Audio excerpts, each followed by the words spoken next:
Welcome to the Basic Income Show. I'm your host, Scott Santons. My co-hosts here are Conrad Shaw and Josh Worth. We talk here about the latest developments in the world of universal basic income. And, it's been a few weeks since the last show. So as always, we've got a lot of stuff to cover.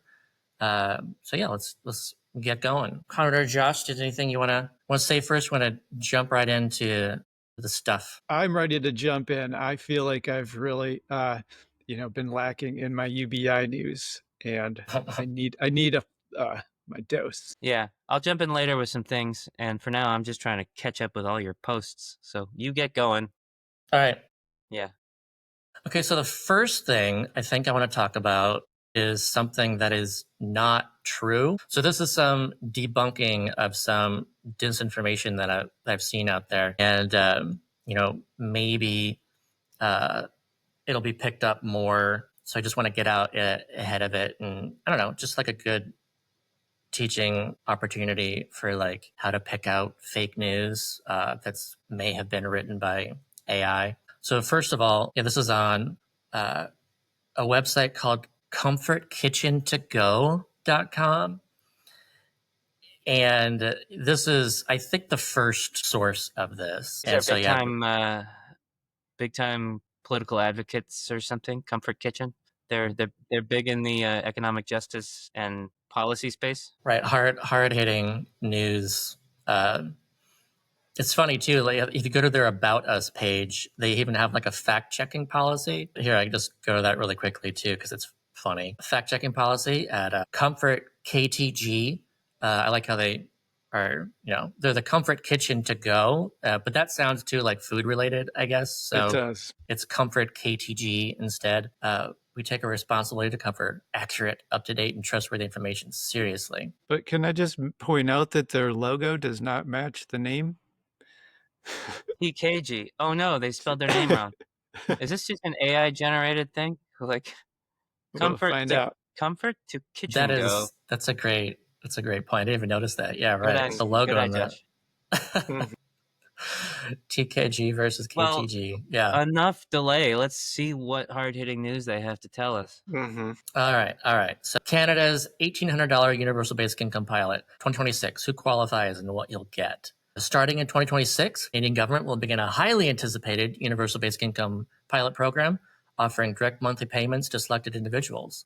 Canada pilot aims to explore the real-world impact of guaranteed income on financial security, employment patterns, and overall quality of life. Who's eligible? Well, it must be 18 years of older. Income is low to middle income households. And residency, select provinces, Ontario and BC. So I guess this is just a pilot in Ontario and BC. The current benefits cannot be receiving equivalent federal assistance. And demographic focus includes Indigenous communities, newcomers, and disabled people. Final eligibility criteria will be announced by early 2026 once legislation is passed. So yeah, check out just all these details. It seems, if you don't know any better and if it's somewhere other than Comfort Kitchen to Go, you might think that this is somewhat real. It goes into like the amounts, what the couples will get, why they're doing it, how it differs, FAQs, like all of this. It just seems AI. Did I miss how many people? I don't think it said that. It just says larger sample size. What's new in this version? It's very generic. Yeah. I mean, benefit of the doubt. Maybe this is like they have an inside scoop on someone who intends to do this. But it seems suspicious. Yeah. No, I don't think so. I think we need to send an email to, let's see, their updates and correction policies is sudaninvest192@gmail.com. Clearly, it seems very legit for that to be the website. Yeah. Anyways, I just thought that was pretty ridiculous and funny that they're even, I don't know, like trying to get clicks and stuff off that. Maybe it's a new thing where they're like, you email that person, they're like, apply here, just give us your bank account. Like maybe it really is just a scam. Like people are now cashing in on, like scammers are now going to cash in on the basic income thing, the bigger it gets. And we have to start warning people like, I didn't see anything on that page. Certain things. but I wouldn't. Yeah, I can certainly see some like website doing that. So fucked up because UBI is about trust. Don't get me going. All right, so the next thing, I think, let's do the Zoran Mamdani news. There is one guy in the chat who at some point would love to know what's going on with the South Korean situation since the new leader. So if you've got updates on that. Yeah, no, there is an update to have, and I do have that set up. So yeah, we can cover that after this. We got you, Robert. Yeah. So this is, for those who don't know, if you've been under a rock, Zoran Mamdani won the Democratic primary in New York City to be mayor, and there's a good chance. Sound like a white man. there's a good chance that he could win in the general election in November, but he's considered a democratic socialist, so some people are freaking out about that. And he's got the backing of AOC and Bernie Sanders, and he won pretty strongly. Like he won in the third round of ranked choice voting. Well, he's not just it's not just some people are freaking out, like the usual suspects, like people on the right wing saying that's socialist or whatever. It's like the Democratic establishment too, right? I haven't dug into this too much, but Eric Adams and Cuomo and like all the usual suspects who he just beat want to run as independents or something like that, right? And I'm waiting to hear like an analysis of like, do they have a shot in that direction, or is it a fairly foregone conclusion that Zoran's going to win? Yeah, I mean, so the general election is going to be still plurality based. It doesn't use ranked choice voting in the general election. It only uses it in the primary. So if you've got Zoran against Adams and against Cuomo and against the Republican Sliwa, I don't know, like polling of which of those has the most support. And maybe like as you get closer, like Cuomo will be trying to get Adams to drop out or vice versa, or to make sure that Mamdani doesn't win. I don't know. It's going to be weird. It seems like Mamdani's got the most consistent constituency, whereas Cuomo and Adams might pilfer from each other, and Sliwa is like still pretty fringy, right? Doesn't a guy that like wears a military beret and stuff? Yeah. So you'd have Republicans in New York City deciding, do they want to vote for Sliwa, who is clearly not going to win, as he never does, or do you go for Cuomo or Adams? And I don't know. The spoiler effect is in full effect for that election. But yeah, so I was curious when he won what he had said about basic income. And we talked about this last time during our last podcast. We found that he had like co-sponsored a bill that was for like a guaranteed income kind of bill there in New York. But someone shared with me that he did this podcast back in April, the Race to Gracie Mansion podcast. So it's like a half-hour podcast at the 29:17 mark. Here's what he has to say. So fast. And so we ran Andrew Yang for mayor 4 years ago. And one of the main reasons I did it was because I believe in universal basic income. How do you feel about it? I'm interested in UBI. I think that Andrew Yang was a leader in bringing that to the forefront of consciousness across the country. And I think, one thing that was fascinating to me is his vision for UBI and his campaign at the national and the city level brought more New Yorkers into politics that previously hadn't seen that relevance in their own lives. Right. And I think ultimately one thing that unites that, me, you, well, and that's why he and I are working together on that, and you and I are talk about that too. We need more people to see their lives in local politics and how local politics affects their lives. All right, she's giving the bad signal. I've had your job, so I know how. I know how. So yeah, that was what he had to say. I thought that's really interesting. That he even like gave kudos to Andrew for running on that, and like pointing out just how UBI is even this issue that can actually get people interested in politics. I thought that was great too. Yeah. We'll get them. We'll suck them in. All right, so I guess I'll do the Korea stuff next. This is a translated article from Korea. Consumption coupon for people's livelihood recovery. 150,000 won per citizen. So what they're doing, they basically just passed like this supplementary budget bill. This is like one of the first things the new president is doing in South Korea. And yeah, for those who don't know, we've covered this in multiple previous episodes, but the new South Korean president is the one who previously ran on universal basic income as a major policy priority. And he lost that election, but then there was the recent what happened in South Korea as far as the president getting impeached, removed from office, and then they had to have a snap election to replace him, and the UBI candidate won. And so now there's this, UBI supporting president in South Korea. And one of the first things that he's done is pass this supplementary bill, or have this passed.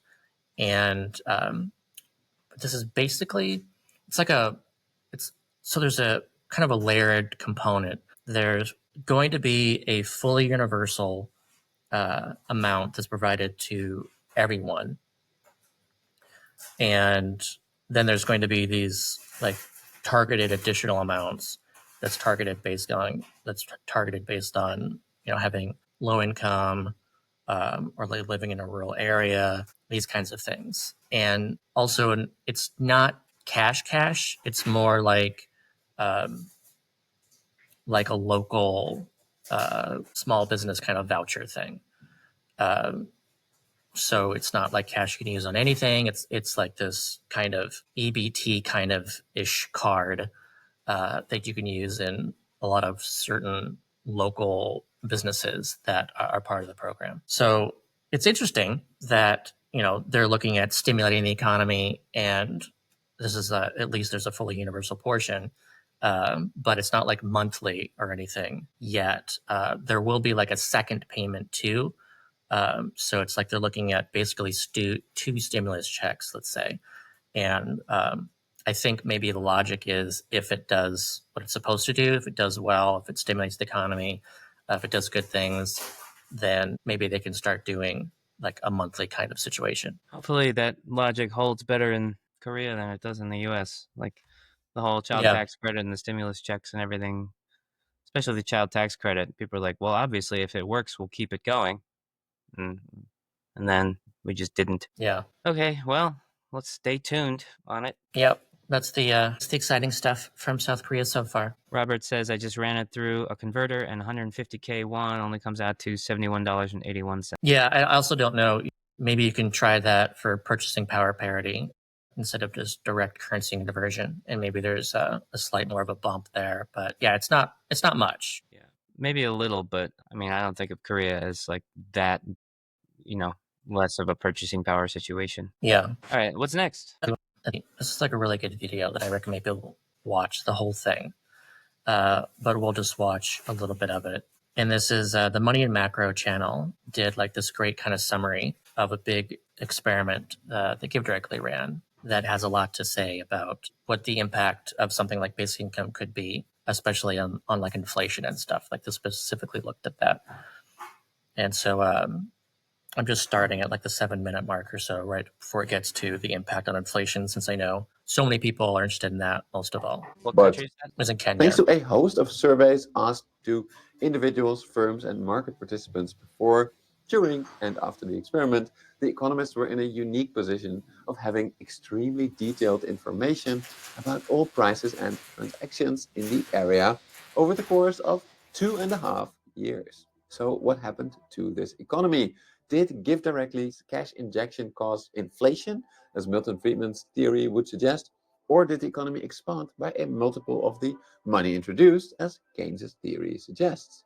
Let's start with the most obvious one. What happened to inflation? Amongst many other things, Friedman theorized that inflation is typically caused by a rapid increase in the money supply. His reasoning is informed by the famous quantity theory of money, which states that if the rate at which people spend money is roughly stable and economic production does not increase, then blindly pumping a bunch of money into an economy will only raise prices.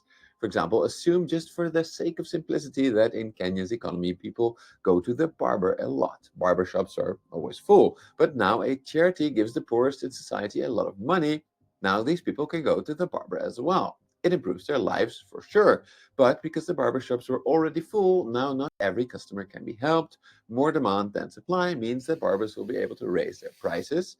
And because getting a haircut dominates economic activity in this example, raising barbershop prices equals inflation. So because the barbershops were already full, this money injection caused inflation. But crucially, it did not to be actually better off on average. After all, the amount of haircuts given remains the same. Of course, in the long run, we might expect some unemployed people to become barbers. It will take time. In a more advanced version of this logic, Friedman said about inflation that it's always and everywhere a result of too much money, of a more rapid increase in the quantity of money than an output. In that same speech, he also said that there has never in history been an extremely rapid increase in the quantity of money without an inflation. Based on this logic, you'd expect that the result of the $10 million distributed by Give Directly was either that people work more hours or that it would cause inflation, or at least a combination of these two. But this is not what happened. Instead, Dr. Egger and his colleagues observed that the intervention caused hardly any inflation at all. Treated villages did not have higher inflation than untreated villages, and high-intensity treatment areas had about the same inflation as low-intensity areas. So then, based on Friedman's framework, the researchers expected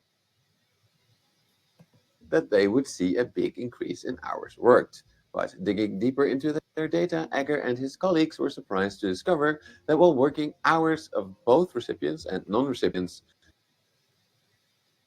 increased, the effect was that it was not statistically significant. So what happened? Was Friedman wrong? Not entirely. To find out what was going on, Egger and his colleagues dove deeper into their data and observed that in Kenya, by far, most firms are operated by a single person. In these types of firms, people officially work the whole day. But in practice, they don't have much customers during much of the day. So we need to change our barber example. In this case, the barbers did not have enough customers. In econ speak, I would say this econ, or there was slack in the. So if now again a charity comes in to drop some cash, again demand will increase, but prices will not increase since these barbers had so few customers that they could easily absorb the extra demand without raising their prices. So, as in the barbershop example, Give Directly's big money injection in this area did not cause inflation because the extra demand immediately matched by extra supply by small entrepreneurs who did not have enough customers. Therefore, I would argue that his statement about inflation that there has never in history been an extremely rapid increase in the quantity of money without an inflation has now been proven wrong by this experiment. There was clearly a rapid increase in the supply of money and no inflation. That being said, if we go back to Friedman's statement that inflation is always and everywhere a result of too much money, of a more rapid increase in the quantity of money than an output, then we see that this could still be true. After all, you could say in this case there was no inflation because while the money supply increased rapidly, this was matched by an equally rapid increase in the economic output because there was so much slack in this economy. So now the question becomes, will that increase in economic output be equal to or more than the increase in money? That is the essence of the second famous theory, which is the Keynesian multiplier. The multiplier concept was introduced by British economist John Maynard Keynes in his influential book, The General Theory of Employment, Interests, and Money in 1936. In his book, Keynes theorized that an initial injection of money into an economy by the government can lead to a larger overall increase in employment, income, and money circulates. This is because when one person spends money, it becomes income for another person, who then spends a portion of it, and so on. However, because most people save their income every time, and because some people spend some of it in neighboring economies, some new money will continuously leak out of the economy until all of it is spent. Notably, because poor people spend more of the money that they get, typically, than rich people, Keynes predicted that the multiplier is larger in a poor country. All right. Just wanted to cover the inflation part for sure. Yeah, I gotta watch it again too when it comes out because it was really choppy for me this time. But it'll in the Yeah. edited version, it always comes through clean. Yeah, I don't know if it will. I think I have too many tabs open and stuff and switching back and forth too much. So that's my fault. But So do you think yeah, that's true, that it actually did change economic science forever, or is it just like something that will go ignored? I mean, I don't really know what the world of economic science is like how robust of a community and like how responsive they are to new information. Like I don't. Yeah, no, there's so much ideology involved. Yeah, And that study came out years ago. It's great to right. see a YouTube video, about it that has a bunch of subscribers trying to like disseminate that information Yeah. and help explain it. But like, yeah, It does seem it's not. true. Like it does seem like it discounts some of the claims that we sort of relied on in our whole basis of economic thought. to a degree, economics has never been fully a science. It's always been in part a religion, like a bunch of different religions. People have faith in ideas that are theories, but they're impossible to fully prove or fully understand. And largely they just are based on belief. So it is a bit of the Wild West, especially when we talk about introducing fundamentally different economic systems. People have all these opinions about how things will happen and what will happen and for what reasons based on past performance and things like that. But they are largely failing to acknowledge like some key factors that affect the outcomes, like human behavioral psychology and human behavioral psychology at scale, like across a population, and technology changes. And there's all kinds of stuff that really throws a monkey wrench in the works of these very basic assumptions that exist in a lot of these economic dogmas when we talk about changing things pretty dramatically, like how we distribute money. Yeah, and people like assume like they'll say stuff like, oh, you've got to think of like the secondary consequences, like unintended consequences and stuff, and they just think of like negative stuff without thinking of like positive stuff. So like in the case of like the inflation, like so many people just assume, oh well, if people spend more money, if they have more money to spend, then you'll outstrip supply, and there'll be too much money chasing the same goods, and prices will go up. So yeah, what I liked about that is the example of the barber showing that there's no reason for prices to go up if the economy can actually handle the increase in demand. And also, he did mention too that it is possible, even if there's temporary inflation, that's a signal. So like if there's not enough barbers and it costs more to do that, then there's more reason for someone to become a barber because they can charge more money, and then prices go down after you get more barbers. So there's always that adaptive response, and it's not just like static. And I think that's what people they don't assume this dynamism. It's just they think static. Yeah, there's just so many assumptions going, and there's also like common responses by, I guess, more of non-economically educated, like people who like will say things like, "You never took economics, you idiot." But they'll say the landlords will just raise all their prices, and everything will get more expensive to just gobble up that money. And being often the same people who will, tout the free market and market mechanisms. It's like, so you don't believe in a free market? Like a free market means Right. there's competition. You can only Yeah. put so much of a profit margin over the cost of procurement before someone's going to undercut you and take all your business. You can't just say all these people have a certain amount of money and I want it, so I'm going to charge that much. It's not a thing. The only time you can do that is when there isn't competition, when there is monopoly, when it's like housing is scarce and you're just kind of at the so like the things like landlords hiking up rent, that's a real problem, and that exists with or without UBI, and it's something we have to do something about.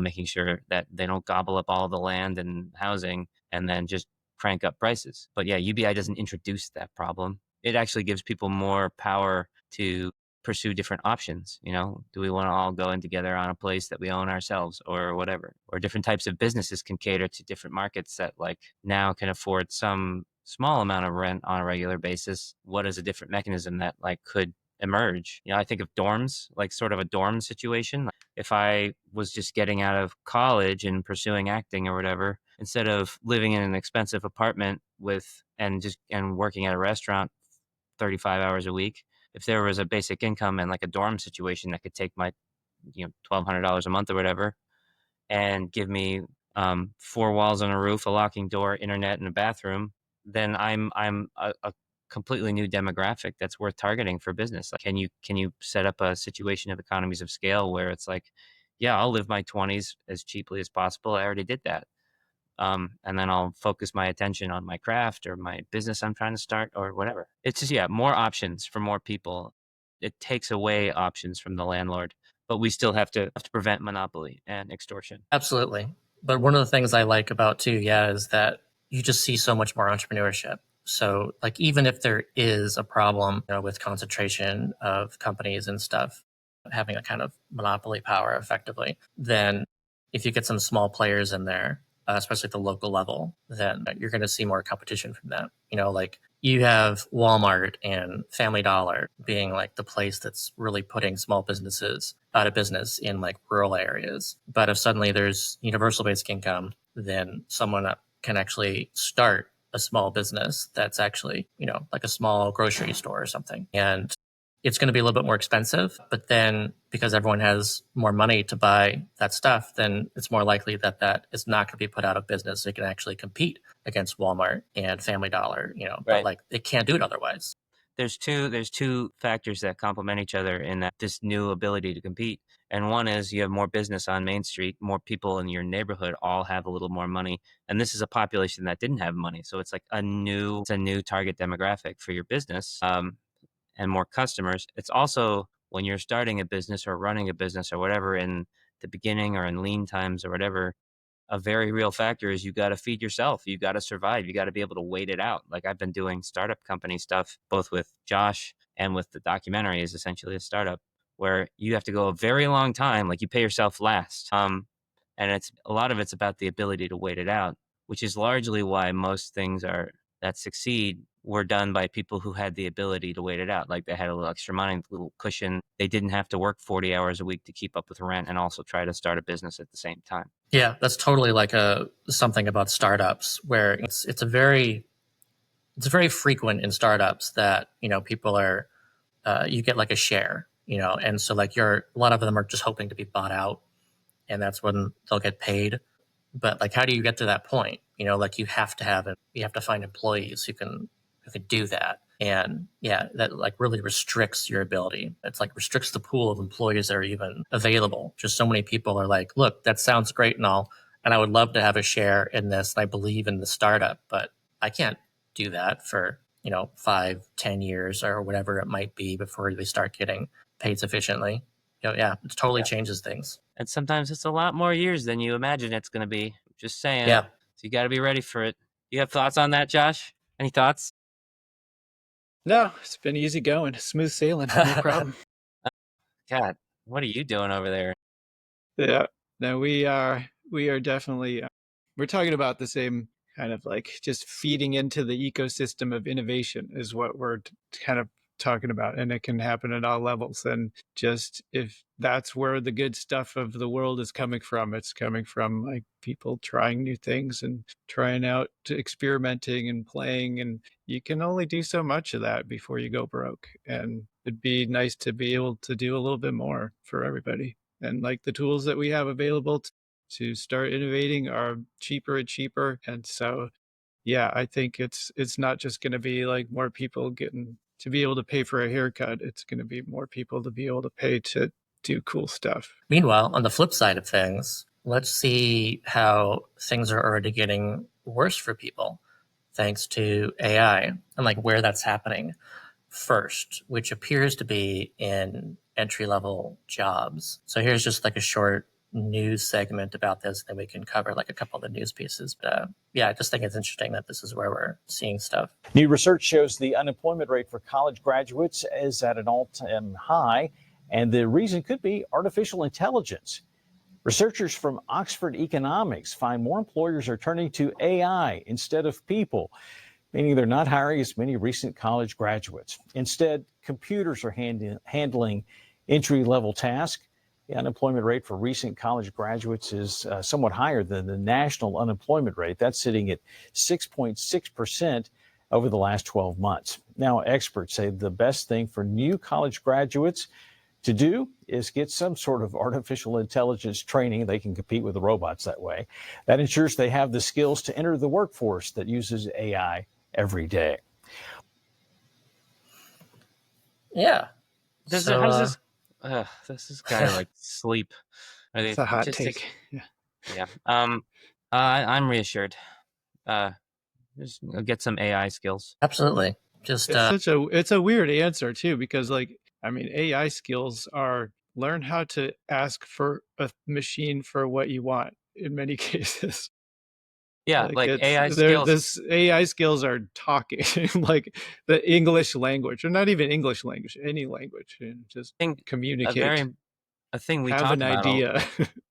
a thing we talk about a lot with our work, especially with the documentary, like the creative work, is the effect of AI on our industry. Like our editors are having a harder time getting a job, animators, sound people, like no one does transcription anymore. It's just the computer does that for you. So me getting skilled with AI means us having, it's great because we have less money to raise, but also we have less people to pay, which means less jobs created by our little business, right? Getting better at AI means someone else doesn't have to do that, which, in theory, we can crank out a lot more stuff and actually maybe finish without having to like convince too many millionaires to write checks. But also, yeah, we're not going to be adding as many jobs to the economy as it would have taken previously. Yep. Here's a quick summary that I think this did a good job of like breaking down where we're seeing these kind of tech job losses so far. So yeah, this is 94,000 tech workers so far. It's got a little chart here, like month by month breakdown, just like where these are coming from. You can see Microsoft 9,000, but they've already cut a bunch of, so that's like 15,000 for the year. TikTok, Google, Canva, Bumble, Disney, IBM, Amazon. Yeah, what's that like stat? All these companies. What's that stat you were telling me recently? That guy was talking about unemployment, but the thing I hadn't heard of before, which I'd always wished existed, which should become mainstream, which is this functional unemployment, the people who are functionally unemployed. And it's like 25% of people, because this one actually includes the people who are underemployed, the people who have like timed out of the unemployment, system, like they're no longer eligible, like all of the people who actually are trying to work and can't work, not just like whatever the unemployment number looks at. And people who are working, who are like earning, I can't remember what the number is, but it's like, $25,000 a year or something. Like right. It's something where people might say, oh, that's too high, but I don't know if you're, right. If you go from 100K to 35K and you're trying to feed 4 kids, the unemployment number still counts you as employed, right? Which is bullshit. Something should factor into how much less employed you are, or less safe through your employment you are. There's like a 25% unemployment number if you're looking at functionally unemployed does make more sense to me in terms of what I see going on out there. It seems like a more honest number. Yeah. Was that the right number? It was 25? You're right. Yeah, it's 1 out of 4 are functionally unemployed. I just think like the interesting part, yes, there's like real unemployment in regards to like unemployment versus being unemployed versus like not looking for work. So that's like something that people argue about between like what's the real unemployment number. But yeah, what I like about this one is it says, well, there's a bunch of people who have jobs, who are working, but they're earning so little income that let's not count them as employed because it's just so small. And that's a big problem if you've got like a big percentage of society that's earning effectively a poverty wage or less for whatever reason. Either they don't want to be employed, or they're trying to find work, or they're temporarily unemployed, or they're unemployed but they're earning hardly anything. Maybe it's a part-time job or gig labor or whatever. Quarter of your economy is super low income, then that's a problem. Is anyone else still being discounted? Like you were hinting at something there, whereas like, are people that have just given up looking for work included in the functionally unemployed, or is that like potentially, because I would consider them functionally unemployed, but maybe that number doesn't go that far. Like someone who was trying for work and just completely gave up, that's a person who could and would want to work, right? Yeah, I don't remember. I'd have to look up to see exactly how they looked that up, but I don't know. It just logically seems that it's just trying to expand that out. Yeah. I remember the thing that I used to like kind of tease this out is that at the same time as the government was touting record low, like decades low unemployment, we had a decade low record of labor force participation rate at the very same time, which is like at least one or some combination of these numbers is bullshit. It's like, it is like a propagandic tool. Is that a word? A propaganda tool to like, for administrations to like, flout their successes, but every single administration does the exact same thing. And it's like, it's not it's not Obama or Trump, or they all do the same thing where they kind of like really deflate the actual damage going on so they don't look so bad. And we all like if it's our team, they're like, look how great things are. And if it's the other team, it's like, look how bad things are. If we were just fucking honest with each other and say, this problem is a continuing problem, no matter who's in office, let's address it rather than trying to blame the other side. Yeah, it's really frustrating to see people, misuse numbers like that. And even like now we're in this weird situation too, with so much funding being pulled, even from those who are doing the measurements, that I actually think that, I trust the federal measurements going forward less than I did before. And it's not necessarily just because, Trump is in office. And so, maybe he's going to have people, loyalists, fudge the numbers. I think it's even just part of it is if you've cut the budget so much and you have far fewer employees doing this work, then the measurements are just going to be worse, like regardless, and that's like, we're seeing these impacts of this like intense government funding in all kinds of ways via, worse severe weather alerts, those kind of issues. But then, as far as like economic stuff, I don't know about how much we can trust that going forward. So here's an article about, again, there's more stuff about tech layoffs. So this is experts divided on whether AI threatens junior or senior workers more. So, we just covered the news piece. It's like there's definitely an issue with college graduates. They're exiting into a labor market where they're finding it harder to find jobs. But then, are the only ones impacted, And so, like here, it's saying how some law firms and companies have already reduced their reliance on experienced professionals. Robert Plotkin, a partner at a law firm specialized in intellectual property, said his firm now uses about half as many contract lawyers as before the advent of generative AI. Says, I've become very efficient at using AI as a tool to help me draft applications in a way that's reduced our need for contract lawyers. So you've got less need for people with zero experience or very little experience, but also if you're far more efficient, then you have less need for people who actually are quite skilled. And you can have a team of, 5 people instead of a team of 10 people or whatever it is in that particular department, just because of that. So it's not only about those who have no skills. You could actually replace people with skills. Yeah.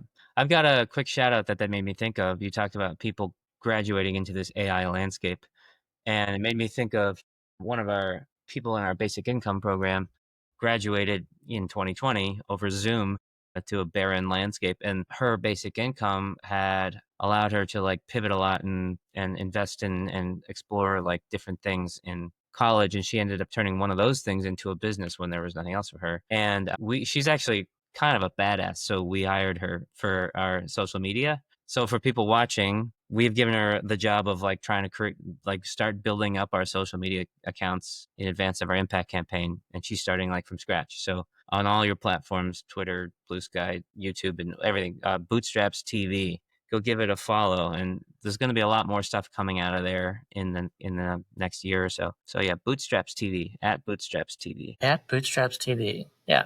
Okay. So another one, I thought this was interesting. This was a Wall Street Journal opinion piece titled "The GOP Gambles on Trump Accounts. Are they an investment in future capitalists or the start of a basic guaranteed income?" So this is talking about these new, they're called Trump accounts. It's part of like the big, beautiful bill that was passed.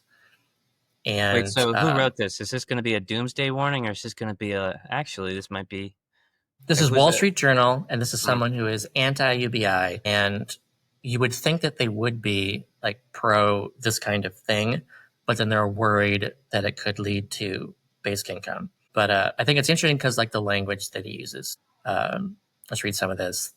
Like this is one more government tax preferred investment account. It's like IRAs or 529 plans, albeit with different rules.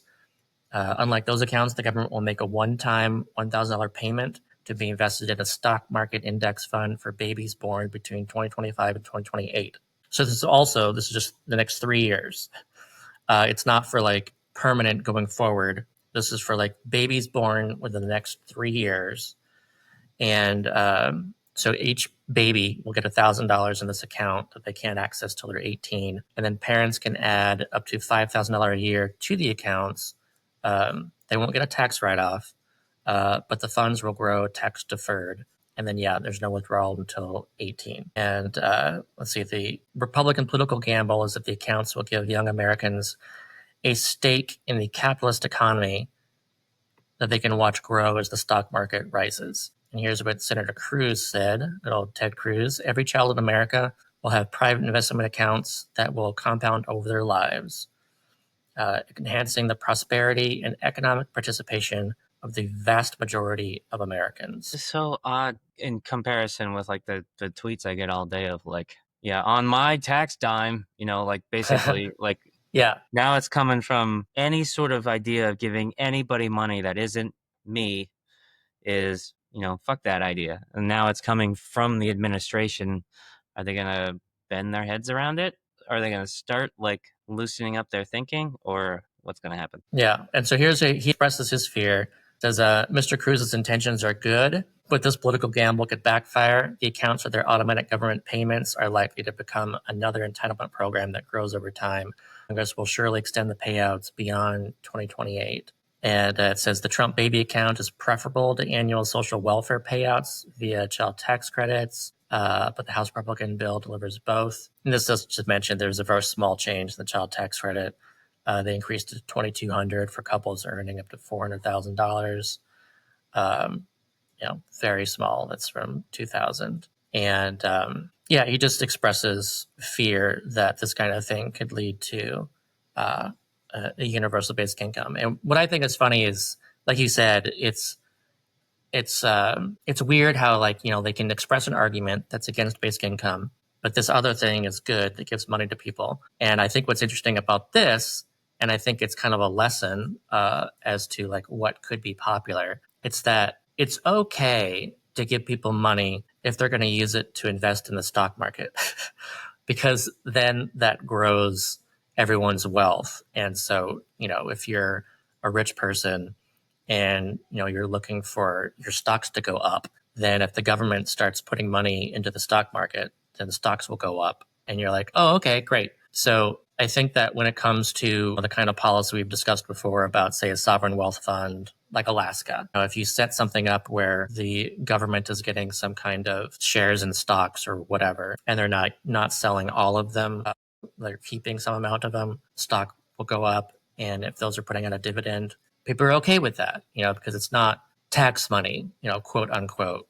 And they get to basically say, I get to benefit from this, even though they won't really say that. But that's what it's about. To me, like the Wall Street Journal type takes, where it's like they're starting to juggle some conflicting ideas in front of their audience, in front of the right wing and left wing and all the crowds and the neoliberals. And I'm getting a sense that like what I've felt would come at some point, and I'm surprised it didn't come earlier, is like UBI starting to get taken seriously enough that some people in the positions of powers that be have paid enough attention, started to pay enough attention, and realized the extent to which this idea really represents a dramatic power shift, like power back in the hands of the people. And they're actually starting to get a little bit nervous in terms of like, we won't be kings anymore, and we're going to see more and more resistance.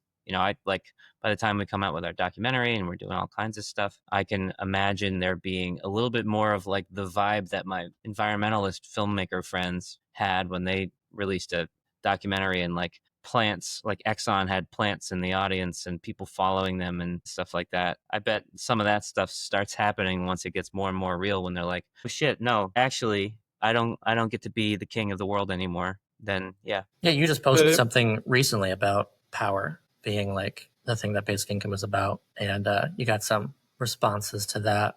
Want to share that stuff? Yeah, I have a couple recently that, like I was talking about, the reason for UBI for me is it's not so much about poverty. Like, solving poverty is like a side effect of unleashing people's potential and letting people pursue like what matters to them. And it's also about power. It's about power to the people. Like cash is power. UBI is cash to everybody, to the people. So it's power to the people. And let's see, where are these things? Are you able to put one up? I definitely have some I could people do that later. Some people taking note of like, ooh, we have to shut down this commie, and like saying some pretty disgusting things. But other people are like, oh, interesting. Like, I think it's important to get this idea out there that this is not a woe is the poor people idea. I mean, that's true. Like, poverty is absolutely terrible and we need to abolish it to the extent that it's a choice that we all make as a society. But an even bigger deal is actually unleashing human beings moving forward. Like, it's a new sort of phase of humanity. Makes like that whole abundance thing that the tech bros have kind of made cringy into a real thing. Like, I kind of am mad that they took the word abundance, where we I'd say it's acknowledge, centrist too. Tech yeah, bro, I guess, is part of it, but I think it's really something centrists are embracing. yeah, their view of abundance is like abundance through my app or whatever, abundantly buy my product. But yeah, like I see what you're saying. Yeah, it's kind of already being hijacked a bit. yeah, but abundance to me is this idea that do we have? It's the answering of the question: do we have enough resources to go around? It was sort of my entryway into UBI. Like, I'd always assumed if there's all this poverty, and we have all these smart people in government or whatever, that we would have put together some sort of response at economies of scale. So there must just not be enough money, really. It's kind of like that hard scrabble, sort of like, well, we do have to compete to some degree because we're not a prosperous enough society. And then you do the napkin math, and like, there are societies, there are countries out there that don't have enough wealth and income and resources in general to be able to do this, but that's definitely not the case of a lot of the most prosperous countries, including ours. Like, we could easily do it. We could do it multiple times over and still have plenty of inequality. So abundance to me is acknowledging that state of being. Like, we have enough resources to make sure everyone has food, housing, and safety, and also have plenty of competition and, billionaires. Yeah, I think it's a good segue into, like, I've just been noticing, like, records being made in regards to inequality, and it's not just a U.S. problem. So here's some news out of Canada, where income inequality is at a record high at the start of 2025. So this is like their highest ever in Canada, and for various like different measurements. One of them is they looked at like the top 40% versus the bottom 40%.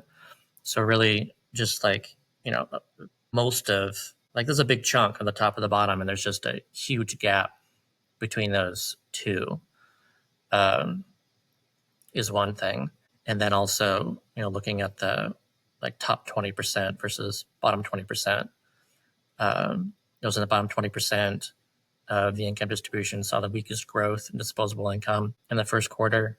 And also the largest drop in net investment income as their earnings fell. And yet the top 20% is seeing like, these big increases in their wealth, in comparison to that. Just like, you're seeing stock markets, even around the world, growing a lot. And only the top are benefiting from that. So here's there was that one and another one.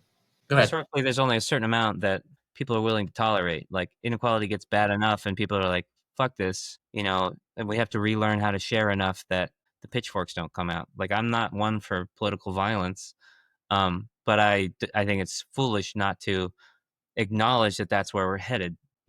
It will happen if we don't figure it out. It will eventually happen. Like, if people can't feed their kids and a lot of people have millions and billions of dollars, we have to acknowledge that it's not even an issue of right or wrong. It's an issue of the state of being where there's such a thing as private property and laws and protections for people to have a lot of wealth is always an agreement that is by permission with the rest of society.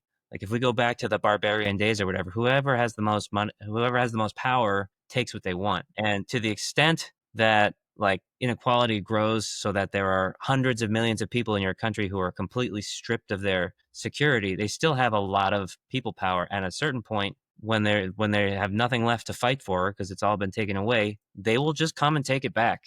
Like, people power will always win out in the end if we don't figure this out in a smarter way now. Yeah, I mean, we like to say, they'll break out the pitchforks or they'll break out the guillotines. And I think that's very fitting too. So this is also in France, even. It's the highest poverty inequality in 30 years. It's like, this is the place where you're talking guillotines. And so if you've got this just record inequality in France, record inequality in Canada, UK, US, like, it's getting really bad. And yeah, there's a breaking point. You can only go so far. And it's like there's a comfort that the ultra elite right now have in like the ability to hide in other offshore locations, right? Like now these issues and this inequality has gone global, but that just means the correction is going to happen at a global scale. You're not going to be able to like fuck off to the Cayman Islands and be okay at some point. You know, it's not just going to happen at national levels. Like we have to figure out in this global economy how to make sure that everyone to some degree is okay. Yeah, I think we're starting to see.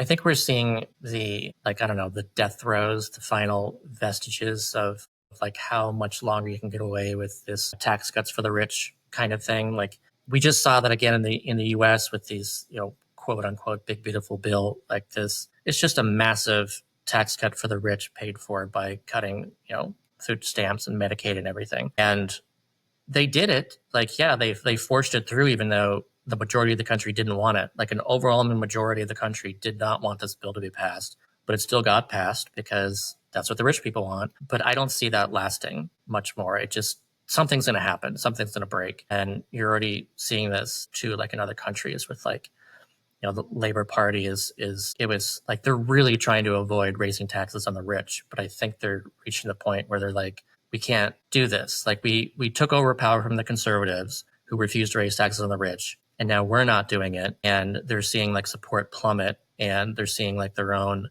party members like mutiny essentially against what they're doing with austerity now. And I don't know, it just seems like you can only go so far. And I feel we're about there in regards to seeing other stuff happen. And I think a key way to understand this is to really take it to heart that the people in power are just people like you. Like we tend to like assume people in power or people with a lot of money are like super geniuses who figured it out, and we just have to get there because it's an easier way to accept like why we're struggling is if it's our fault than if it's like this hopeless societal situation. But I think the people in power are just kind of wishing and hoping and praying and like just burying their heads in the sand about this reality. And a few of them are ringing the alarm bells. But I don't think it's either a sinister, like, aha, we're going to win this way, or like a, you know, even like a denial. It's like it's just like an obliviousness, maybe some denial, maybe some like, yeah, this is the way it's always been.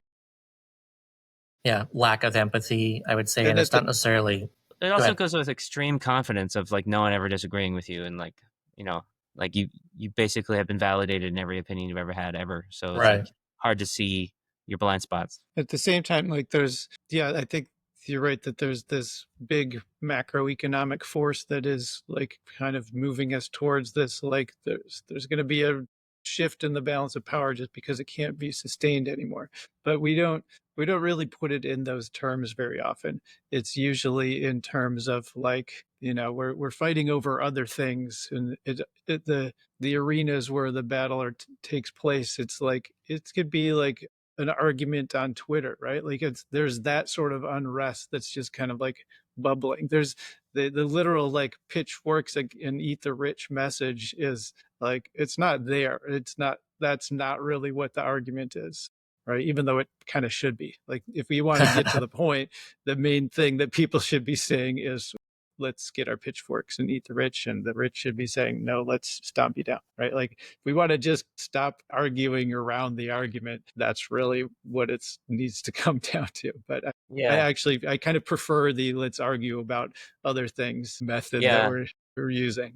And I hope we find a way to reach out and like come together. Like I've written all these articles like class reunion, like and all these things of like, how do we come back together and do like a proactive, positive revolution rather than a painful, or evolution rather than a painful revolution where like everyone ends up poor and suffering, but at least, you know, people have gotten some vengeance or whatever. Like that is not a positive outcome. A lot of people love to fantasize about revolutions and righteously taking over, but then we all fucking suffer after a long war. That sucks. I don't want that. I want to figure it out, you know? Yeah, I don't want people to die. I don't want people to suffer through like, you know, what happens through like a civil war kind of scenario, like I had a total breakdown of everything. Like that's not, we want to avoid that. We don't want to embrace it. This reminds traditionally, that is kind of how we work through these right. things. Like it may have to happen. Like but we want to like try to avoid that, like Yes. try this, but that's a last resort kind of measure. It reminds me of a memorable / scarring conversation I had with a Marxist, which it's kind of funny because a lot of people are like, UBI is Marxism, communism, all that stuff. And then other people are like, UBI is the only thing saving capitalism. Anyway, this guy was one of those. And all night long, I was like very friendly and like answering all his questions and things. And he was keeping it like pseudo intellectual in the debate and pseudo civil. And then by the end, once I'd sort of answered all the sort of issues about UBI versus like his specific ideas, he couldn't do anything, but he sort of was tacitly acknowledging that yes, this would work and like solve a lot of these issues. But his problem is that it would pacify the people and forestall the needed bloody, violent revolution that he saw as necessary. And I was like, Yeah. and at that point, he totally dismissed me and said, "You're not on the same page or whatever. Like, we need to like guillotines or I'm not happy." And it's like shouldn't be your first choice. Now you're just cosplaying as like a historical figure rather than trying to fix things. Yeah, it's not a realistic take to be like, let's absolutely do that. It's so much harm would come to so many people. And this is like a well-respected person that like is taken seriously in a lot of circles. So it's like this is not just some fringe crank with 2 followers online. This is like a person that like talks to policymakers and gets taken seriously. Yeah. In sort of leftist politics too. Like I kind of lean that way in general, but I am similarly alarmed by people who don't seem tethered to like finding solutions and building on what we got. Yeah, I mean, I just think there's so much to learn from the civil rights movement, where like there was some violence that occurred, and the best way to go about it is the people protesting weren't the ones doing it.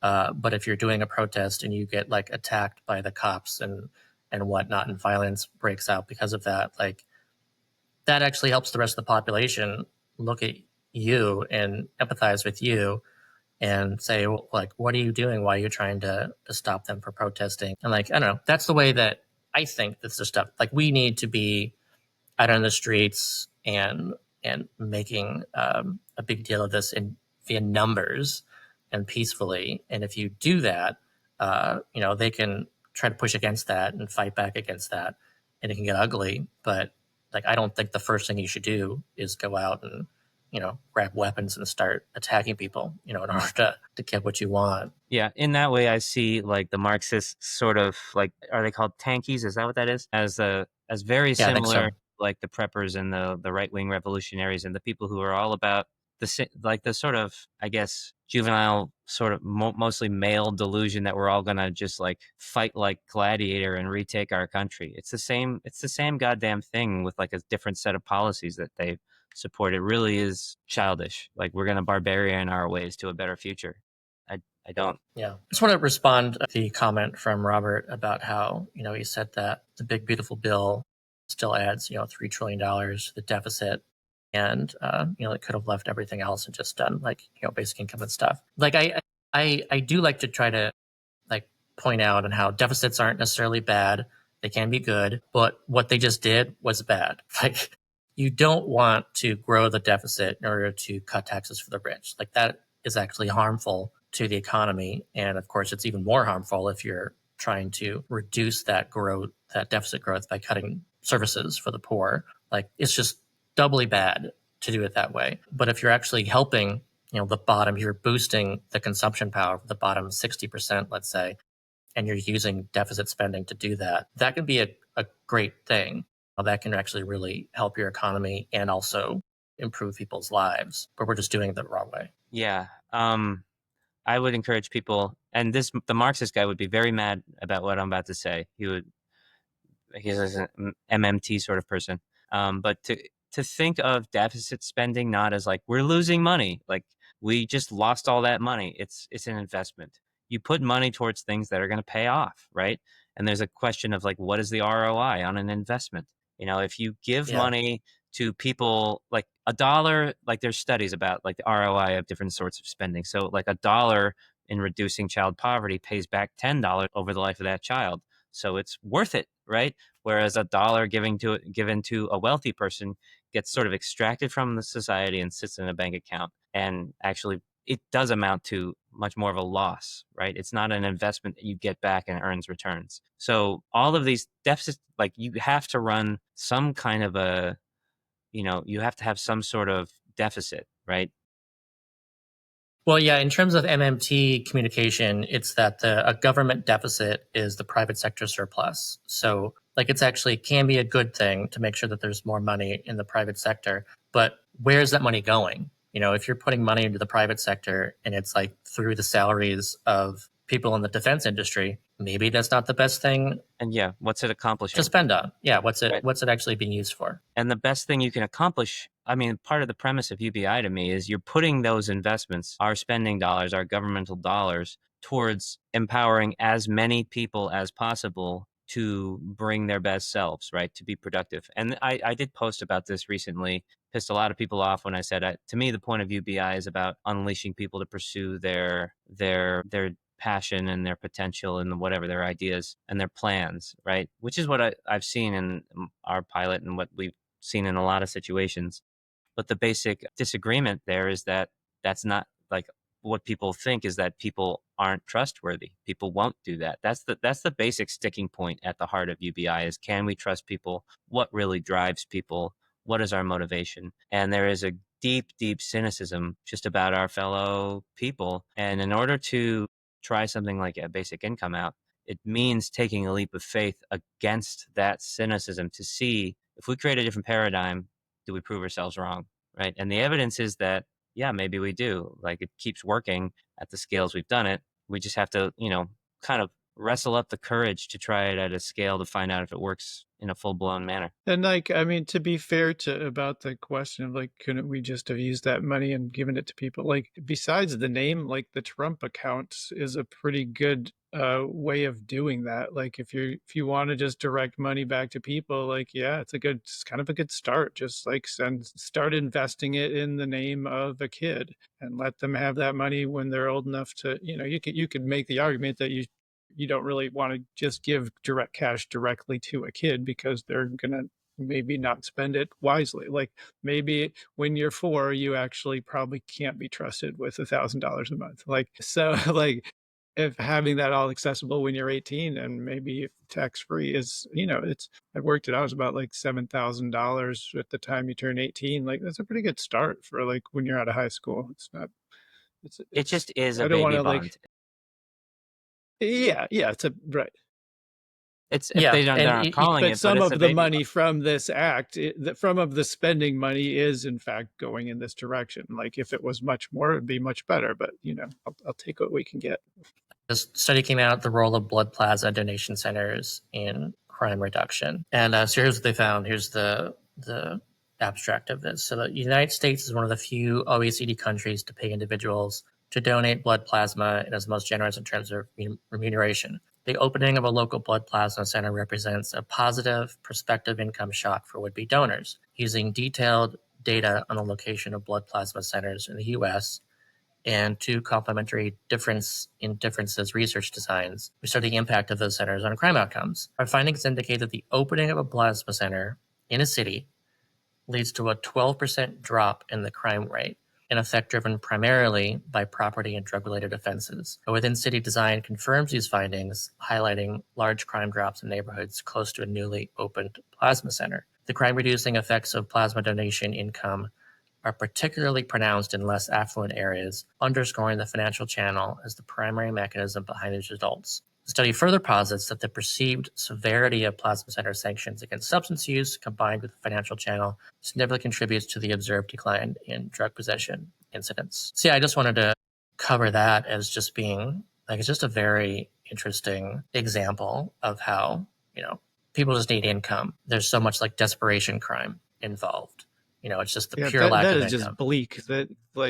That's one of the bleakest stats, like that really underscores the benefits of having some cash available to people. But like the fact that you have to actually literally give your blood for it, like I think it's inspiring. It reminds me of Mad just pick Max, yourself up by your blood straps. Yeah, exactly. Isn't he like hooked up to a car at the beginning of Mad Max where he's like got the blood? Right. Yeah, these people are blood bags. Poverty blood bags. Oh, the new Mad Max? Yeah, something like that. Yeah. There's pasties, the pasty dudes. Mm. Like, And it's not too much money either. Like if you go and sell your blood plasma, it's not like, you're striking it rich. It's just you can probably eat for the day kind of thing, And so if you can drop crime by 14% just because you're enabling people to sell their blood then and just get a little bit of money. I mean, just think of what basic income would do. And then the other part of it too is that it's already messed up that even though those positive impacts come from people being able to sell their blood, it's not like people are truly doing it voluntarily of the kindness of their hearts, like they're doing it because they're just trying to survive and not like starve. So I would much prefer blood plasma comes from people purely voluntarily. So yeah, with basic income, you can make sure that people are purely voluntarily donating or selling their blood plasma for additional income instead of doing it for survival income. You just lost the non-hippie vampire demographic, like the non-loving vampire demographic. It's sort of like the jobs guarantee to me. Yeah. Look, this is an argument for why we need to give people something useful to do it themselves, and then it helps to get people a way to get money, and we don't have to just give them money. They can do something productive. Right. That's interesting to think of a guaranteed job as being a blood bag. Like, no. We're going to do federally guaranteed blood bag jobs. So we want to make sure that you're contributing to society. And we think you are contributing if you're donating your blood, or it's like donating for selling your blood. I might not So even just have do this every day. I might not even have that option. I tried to give blood before, and because I lived in Europe for a little while when my mom was in the army as a kid, like I lived there for a few years, they're afraid I might have dormant mad cow's disease. And so they won't take my blood. I worked up all my nerves to be like, okay, take my blood. And they're like, just this quick questionnaire first. And I was heartbroken when they were like, we don't want your blood. It's like, yeah, oh no, you're not good enough to be a blood bag, Conrad. So how do I, your blood is impure. In this bold new future, like what can I contribute? You can join ICE. I hear they're doing great work. They're hiring in an especially like money strapped time in my mid-20s. I looked up sperm donations too, and they also wouldn't have wanted my contribution. We accept neither your seed nor your blood. So. It's like, I got good fluids, guys. I swear. Yeah, there's no mad cow in here. Stop trying to sell your body, Conrad. Just pieces of your body. I'm just trying to contribute do you to have society. Clean urine? Because I'm sure there's a market for that. I don't know. I'm afraid to find out what's wrong with my urine. Is this a good moment for me to wax philosophical for a little bit? One more study first. All right. Get the study portions out of the way, or at least these two, and then we can get into that. Okay. Okay, so this one is from the Federal Reserve Bank of Atlanta. They looked at impact of unemployment insurance eligibility. And so here's what it says. In the United States, workers whose past earnings were below a threshold are generally ineligible to get unemployment insurance, creating a discontinuous jump in the value of being unemployed. So using a regression continuity design with administrative panel data, we estimated a sizable local effect from UI eligibility on earnings in the next employer, around 10% per quarter. This evidence, however, understates UI's causal effect because of endogenous noncompliance. It also does not distinguish between underlying reasons for higher employment earnings, higher share of production, or more productive matches. The underlying causal effect is 50% higher than the empirical estimates, and nearly all of the effect out comes from workers getting a larger share. So to translate that, basically, so if you get unemployment insurance, then you have this income that's usually like 6 months. There's variability between states. Like around 6 months, you get this income on a weekly basis, and you're able to last between jobs. But because that exists, and they're able to compare that to like those who don't get it for whatever reason. So if you have an unemployment income versus you don't, then the ones who have it, they're able to get jobs that pay more. So they're able to have more bargaining power. They can say, look, I can at least wait. I have like a 6-month time limit. I've got to find a job before then, but I can be a little bit picky in my jobs. So I look at a study like that, and I just see clearly universal basic income would have a bigger impact than that because it's not limited to 6 months. You can actually be even pickier versus unemployment. You can really hold out for the job that works best for you. And it's entirely disconnected from employment because there's like, again, some states demand you accept a job that it offers something to you if you're on unemployment insurance. So there's less bargaining power in that situation than you would have with basic income. So I would expect there to be a much larger impact than 10%. This does get sort of toward my waxing philosophical, and I'll start by like the devil's advocate argument about, yeah, you're assuming that if people are given more time, they'll get more picky and whatever. But if you give them infinite time, a lot of people would say, no, now they have the additional option to choose never to do anything again and just sit around and be lazy. And that's basically what they'll say to you. And the counter argument is people don't want to be lazy, right? In reality, and they'll say, you know, you're full of it. So but in this case, it still increases wage power. If people totally drop out of the job market, then there's fewer people looking for jobs, in which case it's harder to find people, in which case you have to raise the amount of money that you're paying because there's a reduced supply of workers. So for this particular argument, it still fits. Like, it is going to increase wages, having that universal basic income for bargaining power, and it could even be just dropping out of the market, but you still have that power. But that, I guess that it's not the argument wouldn't be that it'll increase it'll increase wages. It'll be that, like, who cares? Because the labor market's going to collapse because no one will do any work, you know, like that's the essential thing that we hear all the time, right? So there needs to be some sort of answer to that, or, you know, just people need to kind of come around to it somehow. If it's true that there is a reason that UBI works, that people want to work, that people want to contribute and not just take the first opportunity to be like, cool, I'm set, and just kind of sit back. Yeah,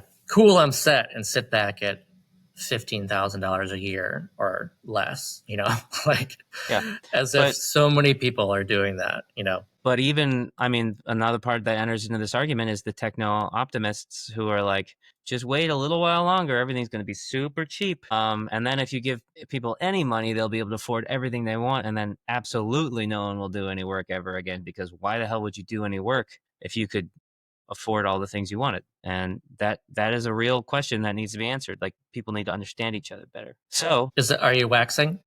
I'm getting ready to wax. This is building. So this is a new segment where I'm thinking of introducing, called Conrad Waxes Off. And you guys can chime in the comments if you like it, or if I should never say that again. I want to give 3 examples of people. I've had a hell of a week. I drove 1,000 miles and went from upstate New York down to New York City, back up over to Boston, for all these different reasons, meeting different people at very poignant times in their lives. And so I'm going to talk about each one and what that makes me think of in terms of why I think UBI works and why I believe that people really want to contribute and really want to matter. So one is a man who we've been working with for 8 years now, who was always going to be part of our basic income program, but he was in prison. And we were very interested in telling the story of this person re-entering society with the support of a basic income, to see how does that affect things. Like, recidivism is an enormous problem. So he had actually passed on an opportunity to apply for parole at the 15-year mark when he had the first opportunity, because he was afraid of failing. He had seen people leave and come back, and he didn't want to screw it up. So he'd actually deferred it for 3 years. We met him in the interim, and through conversations, eventually it was the idea that he might have a basic income that encouraged him to start trying. And it took 3 attempts over the course of many years, but he just got out. So we went to go greet him and get him set up on his basic income and everything. But the thing to me, like, over the, hundreds and hundreds of emails, pen paling, and all the conversations, that really strikes me about this man is his motivation is not about freedom, like the existence of being free. It's about making his life mean something. That is a recurring theme. Like, I want to take the rest of the time that I have and try to be as much of a contributing member of society as possible. I want to do what I can to help the family that I hurt to heal. I want to find a way to contribute. And I feel like if someone's coming out in that space, we should encourage them in that realm. And that's like a moral argument or whatever. But for me, my observation of his motivation is that he desperately wants to make his life mean something. And this gets back to this sort of calling card for people who are sort of shitting on UBI, is that, no, that'll rob people of purpose. Like, you have to have a job to have purpose. And for me, it's actually purpose is entirely intrinsic, and forcing people to have a job to survive robs people of that purpose. That purpose exists. We all want to know that we matter on this planet, that we're here for a reason, that we matter to others, that we affected things. So the second person is we met a musician. We've been long wanting to court. We want to get a bunch of musicians to work on our documentary project. And this guy's been near the top of our list for a long time. And we're just about ready. We're just now getting ready to start like actually trying to get people to sign and be like, yes, you can use my music or I'll write a song for you. And this is like a guy we're starstruck by and everything. And he immediately understood UBI way better than most of the advocates because he comes from an artist perspective. And to me, this is the it goes back to the thing that you did, Scott, on that Monsters Inc. argument of UBI, which is this idea that why the hell are we trying to run a society on fear? Like fear is the motivator and the fuel for everything. Why not joy, passion, whatever? Why not unleash? So as soon as we went up to him, like nervously, like, what do you think about like UBI? And he's like, I love it. Like why not let people just go pursue their passions? And this is a guy who spent many, many years sacrificing to the love of his art and his writing and everything. And eventually it worked out for him financially, but is the kind of person who just exudes passion and joy. And he might be an oddball in terms of the amount that he can create and whatever, but I don't think he's wrong about the fact that that lives in all of us. Like we all want to create. And then the last one is my neighbor. Shirley, I might get a little misty on this one. When we moved in here, she's such a sweetheart. She just turned 90 and she said over and over again, she wants to die in her house. No one's going to take her and put her anywhere. But in the last year, she's had more and more trouble taking care of herself. And her kids decided it's time to take you somewhere where you can have help. And she had to leave today. And we watched her drive down the street. And the thing that she cared about the most, that it seemed most obvious in the moment to say to her is just how much you mattered to us. You know, how much she mattered to the neighborhood. She was like the mayor of our little suburban neighborhood. She'd walking around. She was still mowing the lawn. She was still trying to find ways to be productive. She didn't want to get put in a little place to be taken care of. She wanted to, you know, to generate value. And the thing that's obviously the most meaningful is when we say, this is what you meant to us. And that's what everyone wants to know. That's what everyone wants people to talk about at their eulogy. We all want to know that we mattered to the world. And this is why when we come into these spaces with this cynical view of humanity, like people are lazy, people don't want to work, people are greedy, we're missing the fact that these are reactions to a world that squashes our actual human nature, which is to want to have been on this planet for a reason. And I think that's what drives us all. Yeah, and I think clearly your neighbor probably is receiving Social Security payments too. You know, it doesn't mean that she sits indoors eating potato chips or something all day. We have to It's tell so her ridiculous. Yeah. We have to tell her to slow down. Like, you're going to hurt yourself, Shirley. Like, but she's like, well, like, what am I going to do? That's what bodies are for. You use them, you know? Like, and I really hope she is able to find like a different kind of meaning than the one she's learned in her house over the last 40 years. I hope that she doesn't, like, a lot of times what happens to people in a new environment or when you're deprived of what you've found your purpose in, you sort of flounder, you get lost. She has access to like being able to garden or things to do with friends or like more time with family. I think that's incredibly important.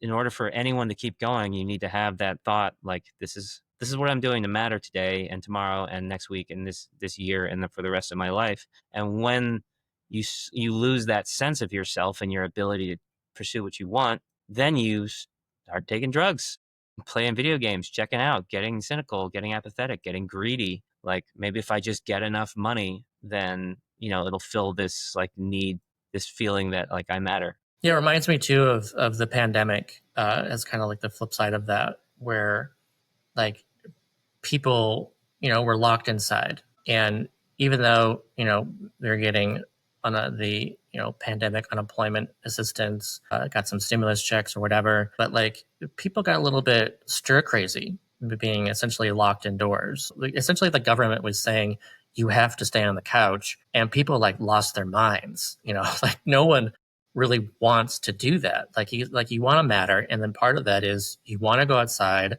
you want to spend time with other people, you want to like make yourself meaningful to your communities. There's all sorts of ways of figuring out, what is your purpose in life, but we're all seeking that. And it all rests in like the way that we interact with and look at each other. No one wants to be perceived by the group as being a no one who doesn't do anything. Like, it's just entirely against our nature. Yeah, I mean, if you're talking about like what is your meaning that you're deriving from life, and like what is your value, if that's what you're really like searching for as a person, like you want to be in a society that will tell you your value is $1,000 a month, or like there's an actual number for what your value is, instead of your value is zero until you're able to, prove yourself, right? Like your inherent value is we can put a number on it and we'll make sure that you don't die. Like it doesn't seem like a very like big stretch. That does not feel like a lot to ask from the society that's been around for 250 years or whatever. I would even frame it differently than inherent value. I would say all our inherent value is potentially each is infinite, right? But we also have a resource situation where we have a certain amount of money we can invest towards people pursuing their inherent value, right? So we assume we all have some level of value that could be any level, but it's worth it to us to invest this much in everybody so that they can pursue that value, that potential. Yeah. I'm just thinking too, like in terms of like share the economy. When people say, what should the amount be? I'm saying, well, something like 20 to 25% of GDP capita is something. And so that's already like divided up. But then like, if you think of, all right, well, we've got like there's $30 trillion economy or whatever, and there's like 250 million people there, then it's not to say that each person is worth some number, but you could say, well, it's certainly not zero. It needs to be some percentage of that. And yeah, like Josh said, in this situation that we have right now, it's zero. You are literally worth nothing. That's what you're told. Like society says you're worth nothing unless you do something. And that's just like, I think so many bad things come out of that. Yeah. Well, Mike has entered the chat with a very poignant comment, which I'd like to address. He says, because I said almost nobody gets it. Nobody understands this concept, how fundamentally different it is. And he says, if almost nobody gets it, then you have a communications problem, which is very true. A lot of people, however, think a communications problem means you haven't lined up the right number of words in the right order compellingly enough. Because once you do that, once you find the perfect sentence or paragraph, then all of a sudden people will get it. The problem with communications is platform. And part of it is a lot of people aren't just auditory learners or visual reading learners. Like a lot of it has to be experienced. The work that we've been doing that more and more in this coming year we're going to introduce to people is based on a totally different theory of change than just laying out the arguments in a certain way. Like Scott and I have been like arguing about this for like, you can read dozens of articles by us, like trying to communicate the issue. That isn't going to get us there in the end. I think people need to experience it, and it needs to be broadly received enough. Like it has to be coming through a platform, which is why we spent the last 9 years trying to get a docuseries that we anticipate in the next year will be broad streaming, and that will communicate it to a large audience, and experientially people can actually go through the experience of basic income through the participants' shoes. And then Commingle is about just doing it ourselves rather than talking about the idea. It's like a large platform that can be joined universally where everyone can see what it's like to be part of the mechanism, right? So yeah, it is a very big communications problem that has endlessly frustrated me. And like we're working on some stuff, but it is a hard nut to crack. Like you call out Zoran and AOC and like having mastered political communications. Yeah, I mean there's an element of like when you catch fire and hit virality, you have a lot of power. The question is, how do you get there? AOC and Zoran didn't just start by like crafting the right essay. Like a lot more had to happen at an organizing level, and a lot of money went behind it, and a lot of people and effort went behind it. I don't want to go too much longer, but also like this is directly tied to this stuff. Just let me zip through this as the final thing, I guess. But like this is a new study, a new paper came out. Why do parties not support universal basic income? It's the case of the UK Liberal Democrats. So like the abstract here is, the period since 2008 has seen high-profile debates over radical policy ideas, such as universal basic income. As Jürgen de Wisperleer has noted, basic income has attracted interest from a wide range of political actors, but parties have struggled to sustain a firm commitment to the idea, especially as they have moved closer to power. This article tests and refines de Wisperleer's analysis of cheap political support for basic income through a case study of the UK Liberal Democrats, who have twice endorsed the idea in 1990 and 2020, but subsequently dropped it. Detailed analysis of the party's decision-making under Patty Ashdown and Sir Ed Davey highlights the importance of party leaders changing strategic goals and substantive policy reasoning by working groups. The article shows the Liberal Democrats' retreats from basic income were driven not only by electoral calculations, but also by critical scrutiny of specific policy proposals. So kind of like just very quickly summarize even some takeaways as to like why, like what was the issue? Why did they turn against this? And, his theory is that there's weak political support where, let's say a party falls out of power. And so this is also why you see Green Party pushing for universal basic income a lot, is that they don't really have the realistic potential to win in often a lot of these cases because of the spoiler effect. So they're kind of locked out. They can actually support wrong policies, these kind of expensive stuff, without worrying about the details of this stuff. So if you have a party who actually is pushing for this and then suddenly they gain power, it's frustrating, but a lot of the times you'll see that they just start talking about basic income less. They don't actually They start push this playing through. ball the usual way because now they're actually in the system. They're actually established. And then part of the problem too is that it's an intra-party issue. So like, let's say, the party's out of power. They don't really have to like argue about this. They can just say like, part of the party is really into universal basic income and part of the party is really into universal health care, let's say. And then so the party gets into power and all of a sudden you've got these two halves and they're arguing against each other. So they're saying, well, we can't do both. So, we've got to do this. We have to do this. And then that's causes the fighting. And then, they end up choosing whatever like cheap policies because they're trying to like reduce taxes or reduce the tax increases. And so a lot of times that falls out.